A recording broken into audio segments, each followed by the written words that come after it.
We turn our attention now to surviving QAnon. As conspiracy theories fall flat with their more outlandish predictions and promises proving untrue, including former President Trump's overturning of the election, more and more disillusioned QAnon members are now leaving that movement and speaking out against the group itself. I believed everything. I believed everything that I was told. 27-year-old Ashley Vanderbilt says she was first introduced to conspiracy theories on TikTok. The FBI and the government have been pushing a false narrative. A Republican, but not really political, friends would confirm what Ashley saw. It was so easy to get into QAnon without even knowing it was QAnon because you're talking to somebody that you trust. Soon, those friends were sending her darker posts predicting Chinese invasions, Christian executions, and pedophile rings. That, as the mother of a 4-year-old daughter, had Ashley terrified. It just made me feel like nobody was safe. 55-year-old Linka Perrin was involved with social media groups researching what they believed was a rigged Democratic primary against Bernie Sanders in 2016. But soon those groups were bombarded by conspiracy theories too. The biggest conspiracy was that Democrats such as Hillary Clinton and the Podestas were under sealed indictment. And I actually started to see Hillary Clinton and the Podestas in the news not looking at all like they were going to be arrested or were worried at all.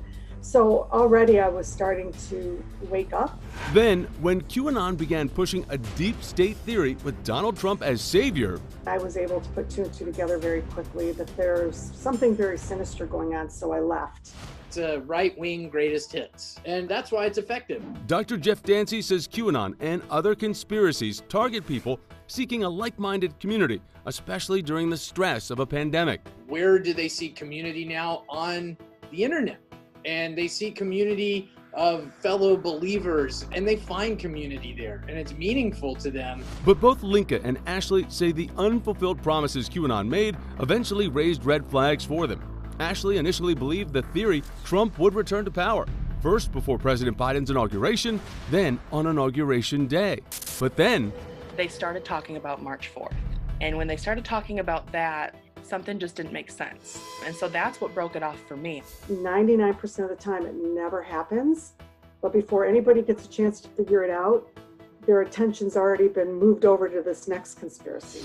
Dr. Dancy says believers in conspiracy theories usually can't be convinced they're wrong, even with fact-based evidence. If you're disagreeing with the pieces of the conspiracy theory, you're part of the conspiracy. To break through to true believers, the professor suggests open communication.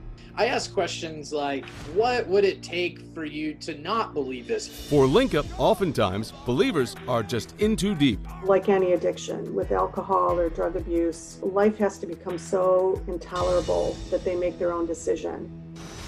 Linka and Ashley both say they're happy to have broken free. I feel like I can just breathe. It's very liberating. I would never want to go back into that space again. If you are a former QAnon believer or follower, or have a loved one who is currently involved and you're in need of some emotional support or community, online organizations are available to help you.